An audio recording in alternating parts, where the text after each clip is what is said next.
ఈరోజు ఆంధ్రాలో ఓట్ల ఎలక్షను మునంగా సాగుతుంది. ఓట్ల ఎలక్షను అందుకని అదే భగవంతుడు ఎవరు గెలిపిస్తాడో ఎవరిని ఓడిపిస్తాడో తెలీదు.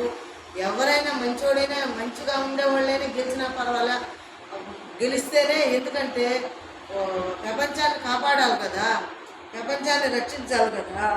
అనాథులు, దీర్ణ స్థితికి పేదలు అందరూ అల్లాడుతున్నారు.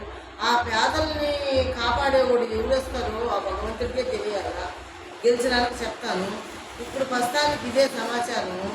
ఎందుకంటే ఎవరైనా కూడా సరే పేద ప్రజలకు న్యాయం చేసి పేద ప్రజలను కాపాడుకునేవాడు భగవంతుడికి తెలిసి ఉంటుంది. అది మనకు తెలియదు. మనకు నిర్ణయించి కాకుంటే అటు ఇటు డబ్బులేమి ఇచ్చారు, పాపం తీసుకున్నారు.